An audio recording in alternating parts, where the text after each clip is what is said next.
until something is wrong, Yeah. people won't take their health and their own physical well-being very seriously. So that is something that people should start from within, start taking care of themselves. Let it not come to a point where you end up going to a doctor. In fact, if anything, that one should follow is when they wake up in the morning is something Arya Stark said, not today. So we are not going to the doctor today. And try maintaining a lifestyle or a health cycle in such manners.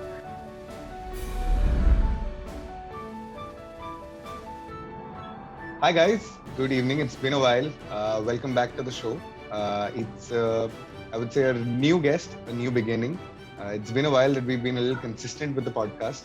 But yeah, apart from the podcast, I also do have like a 3D printing business, which just takes a bunch of my time. But here I'm really excited with our new guest. His name is Shubham Chippa. Welcome, Shubham. Welcome to the show. Hi, Devik. Thank you so much for having me. Really kind of you and nice of you to have me on your show. No, buddy. It's my pleasure. So before we get into the podcast, I'd just like to briefly introduce you. So Shubham is basically a second generation entrepreneur. He's working, he's a director at Chippa Laboratories right now. And it's a company which started in the late 1990s. And he has now taken the helm from his father. And he is now helping grow the business out even further. A lot of us in this age group, as we're growing up, we come across a few people like him or have situations like his where we have to grow from study whatever we want to study and then eventually go and take up like a family business. So how has that journey been for you? Like taking up a family business, were you very for it or was it a journey for you? Did you initially, were you up for it or did it take time for you to warm up to it? How was that journey for you before we start into what Chippa Labs is about? Sure. So, being from a medical family, we have almost, not almost, we have 4 doctors in our family, of which 3 are directly related to me, and the 4th one is a second cousin. So, coming from a medical family, of course, I had a very traditional upbringing with the Indian parent influence that, you will become a doctor. And Correct. I didn't have even an option of engineering or a lawyer. So it was, you will become a doctor. Yeah. But I soon realized that I am very scared of the sight of blood and needles. So, and seeing my father dealing with it, being away from family for long hours, waking up in the middle of the night and rushing. I was like, this is something not what I want for myself. Nothing against the profession. It's a very difficult profession, long hours, extreme hard work, nothing against it, but something which I personally was not inclined towards. Correct. So yeah, being from a medical family, the pressure was always there. Yeah. But probably after 12th is when I got to shift from the constant pressure of being into medical to being into something at least I can follow further. Okay. So in 12th, I had PCMB because of course I had to take that, but I totally bombed my JEE, joint entrance exam. So there was absolutely no chance that any medical college was going to touch me. Not only medical college, not even an engineering college. So I totally bombed my JEE. Yeah. I ended up going to BMCC, that is for commerce. I did, the only reason, again, I did my BBA in services. Correct. The only reason I took BBA because somewhere at the end of the 3rd year in my 6th semester, there was this one subject called as event management. So I chose that I chose BBA simply because in my 3rd year, 2nd semester, there is event because management. Of one because subject. Yes. So I sat through 5 semesters before I reached the 6th semester to study event management. Correct. So that was the reason why I ended up doing BBA. But in the 3 years of BMCC, I worked outside in the field of events. I did a lot of activations, roadside activations, mall activations. I worked with programming for music festivals, production for music festivals. Again, it was long hours, extreme amount of pressure. Hard work, A lot of people don't realize when you go to the festival that while you're enjoying, people have been working on it under immense pressure, long hours, absolutely no sleep for 15 days straight. To hold firstly to put the thing together and then hold it together. Absolutely, while it's happening, and then came the 6th semester where I actually theoretically got to study a little bit about event management. So it was quite the opposite. First, I ended up doing practicals, and then in the 6th semester, I got a bit of theory. So I wrapped that up, and then again, masters. Coming from a traditional family, there was absolutely no chance that I was going to miss masters. I had to do a masters. So when it came to masters, I chose to follow event management only, at least look at the cultural aspect of it, the social aspect of it. So I decided to do my MSc in post-graduation diploma in cultural events management. Correct. After picking that up, I realized it's not as much as the production or the on-ground aspect of events that attracted me. It was the music and the artists and the programming of it which attracted me.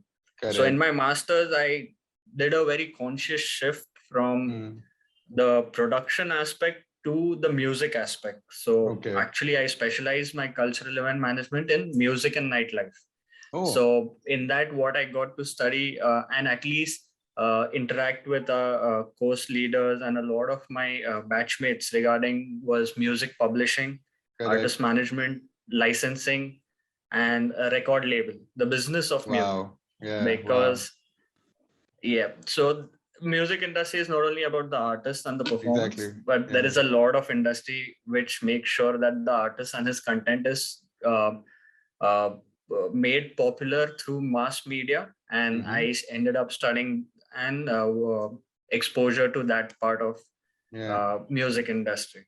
So that happened, and then I in the initial few days I managed a few artists in Pune, music artists, and then I looked after the programming of a few nightlife places in Pune, looked after the programming of music festivals. So they were good 2-3 years that I spent doing that. And that's how it developed. And then one fine day I realized that firstly, the independent music scene in India is it's very difficult to do something in it the way it is, because in India traditionally people still feel that music industry is part of Bollywood and not the other way around, that the industry itself is an industry and Bollywood is a type of music that people put out. But the lack of labels, lack of promotions, a lack of platforms, it made it furthermore difficult. It's when I realized that, okay, I was at a stage in life where I had to do something so that I can start earning. The way the industry looked, I knew there was a ceiling. The ceiling which I cannot exceed.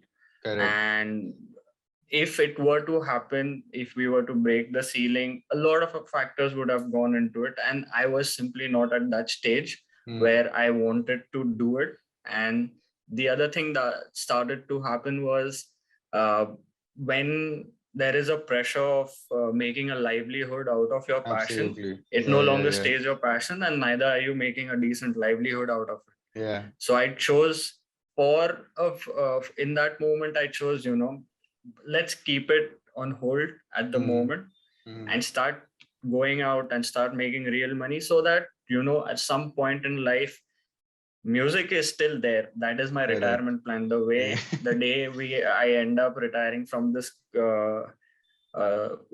corporate world and trying to amass a little amount of money, that day I'm moving back to managing artists and finding artists and putting out music. So at that moment I had to put it on hold, and I moved to Goa.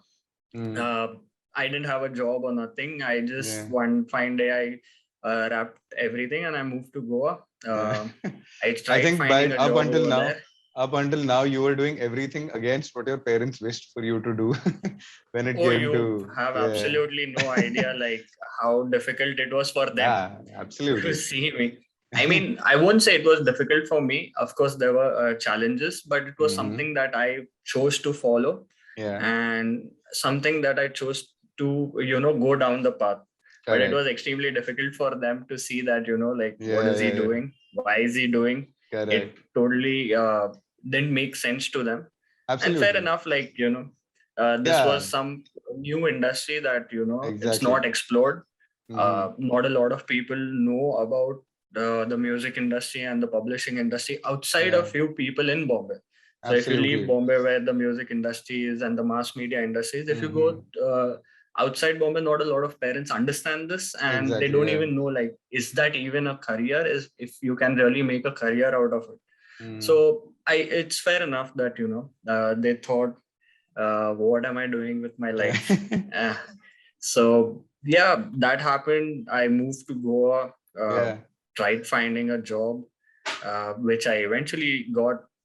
I started working for an I think it was a online platform. It was for restaurant search. It was a Goan platform. Damn cool. Like a Goan Zomato of sort. It was only for finding, so you could not place orders or something. It was just reviews. Like Zomato in the earlier days. They shifted. Correct. Yes. Yeah. So it was specifically for Goan restaurants based in Goa and cafes, restaurants based in Goa, where not everyone was listed. So we went out, the team went out, and we handpicked the ones who would be there on the platform. So unlike Zomato, where anyone and everyone can be there. This was handpicked. So it was a very curated. So anything you opened on the app, you would find a good quality place, and something recommended by the Goan foodie. So that's what it was called, the Goan foodie. Yeah. I worked over there for a bit.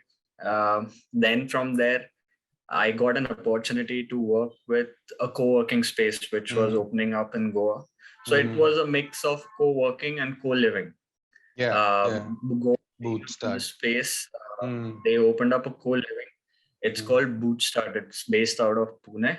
It's actually into co-working, but the Goa project was an experiment with co-living and co-working. And I was extremely lucky to get a chance to work with Bootstart in Goa. I absolutely had the best time in Goa with a lot of foreign tourists, Indian tourists coming and staying over there. Yeah, it was a massive amount of networking, right? When you're like in that place and you are constant and there are people coming and going. So you meet a lot of interesting people. Insane amount of networking. A lot of interesting people with wonderful stories. People coming from all over the world. A lot of interesting people who were traveling from India as well. So this again, a myth of mine got busted over there was Indians go to Goa to get drunk and get wasted. But then the kind of spiritually woke, if I may use that term, those kind of tourists from India that I met, I was pretty certain, like, no, that's not the only reason why Indians go to Goa to get drunk or go to casino or do all sorts of fancy shit. So that's what I realized. And with working with Bootstart, I learned a lot about what is co-working space, what is co-living, how it is integrated with each other, and how it can be further integrated with each other. And after working with them, one fine day, they asked me to come to Pune. And that's when I finally ended up coming back home. Yeah. So some January 2018 is when I came back to Pune. I worked with them for a year. November 2018, I quit Bootstart. I took a month's gap, didn't do anything, spent time with family, traveled a little bit, went and met my grandmom, whom I hadn't met in 2 or 3 years. That's sweet, yeah. So that's happened. And then starting January 2019 is when I made a conscious shift towards our family business. So thank you so much for actually sharing your journey up until now. It's been, I mean, we met recently and I didn't know this entire side of you completely, from music management to working in Goa to this entire, I would say, event management side of you. I thought that you could just studied something, I would say, the basic common sense would be that you studied something along the lines of your family business and got into it. But I'd say you studied something very different and you got into the family business. So before we start into how you have gotten into your family business and how you are taking it forward, could you just tell me a little more about what the business is? What does Chippa Laboratory do? Okay. So we go by the name of Chippa Labs Private Limited. That's the holding company. And our clinic, diagnostic center is known as Chippa Clinical Laboratory. It's established founded in 1987. Been there in Pune over 30 years now. And what we are basically into is general diagnostics, which cover clinical pathology, biochemistry, related to blood tests, basically. So that's the area that we are into. And we started off as a small independent practice, nothing corporate about it, nothing very as a large scale business or heading in that direction, nothing like that. It was a small independent practice. It was started by my dad. His name is Purshottam Chippa. So when he started it, it was kind of his side hustle.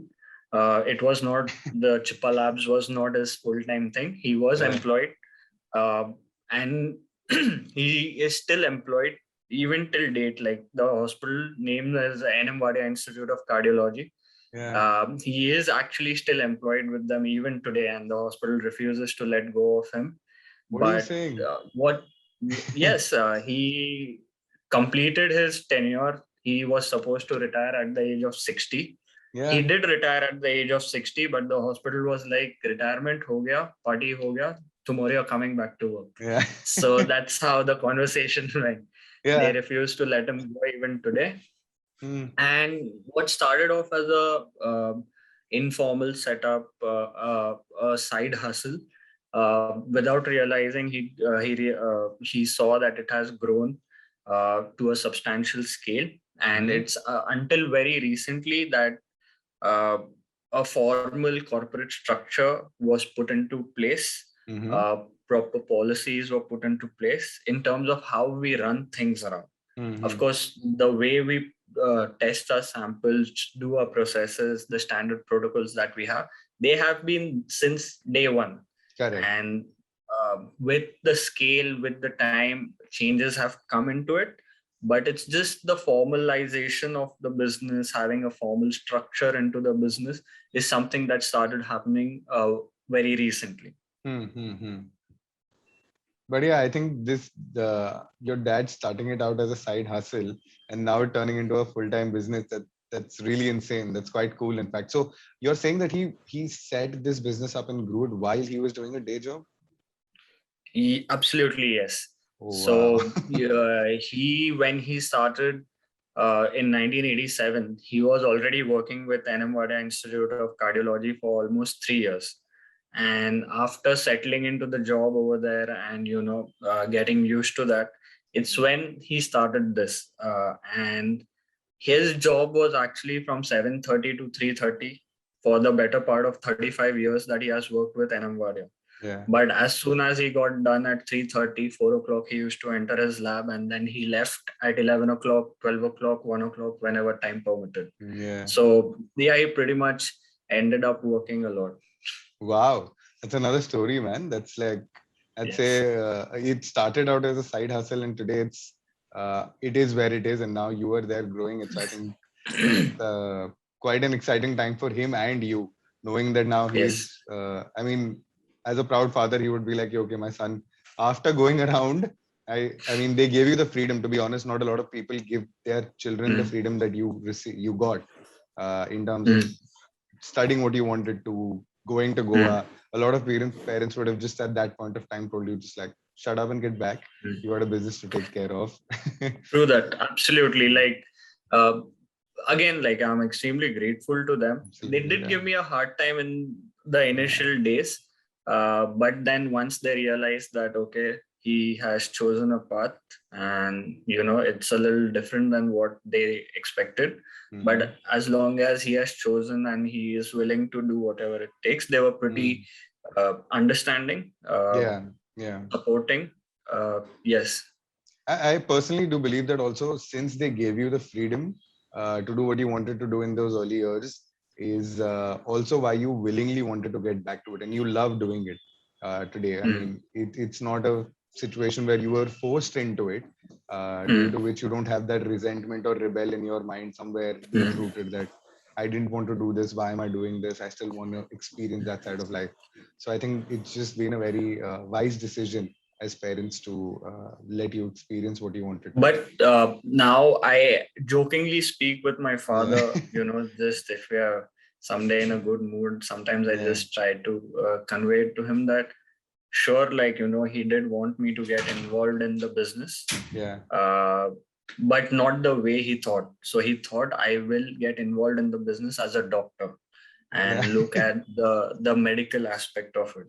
But then after doing my commerce undergrad, then doing my master's and working in various other industries, what I realized was, okay, there is not just the medical aspect to the business, there is a lot of professional management and business development, marketing, sales aspect to it as well. So sure, I may not have ended up becoming a doctor. I may not be able to contribute in the medical sense of it, but what I have experienced and what I bring to the table now is the business management aspect of it, the marketing aspect of it, the development and the expansions aspect of it, which I don't think so I would have been able to understand how the industry works if I ended up becoming a doctor, because a doctor is good with the patient medical and aspect medicine. of it. But there is a lot of business aspect to it, which is where I have now started to come into the picture. And I joke with him that, I may not have become a doctor, but eventually what you wished for did end up coming true, that I have become part of the business. Not just the way you expected it, but then it did end up happening that way. Correct. And I personally, I mean, as a third person, I think that it's a blessing. Since, I mean, the technical thing, I mean, in every business, the technical thing is one part of the business, and the running part of the business is another part. For example, like we have our own, me and my partner Abhilash, we have our own 3D printing business.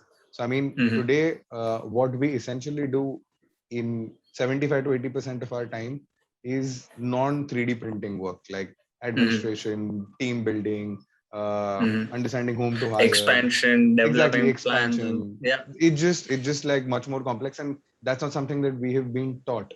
I mean, when you study 3D printing or like medical sciences or whatever, it's good that you come in with that zeal to really expand on the business front of it. So that's something that I would say you've been, I would say for the business, you're at the right place at the right time in terms of expansion. I would like to think so. Thank you so much for this conversation. And I'll just put the link to your lab and I'll put out your social handles in like the bio. So if people can reach out or they want to know little more, I can probably add your email ID if you're comfortable with that, for people to reach out to you and ask some more questions on a more personal level in case they have any more. Absolutely, not a problem. Thank you so much, buddy. It was a pleasure speaking with you. Look forward to having you. Thank you, Devik, and thank you for this, and thank you for your time as well. Thank you, buddy. Cheers.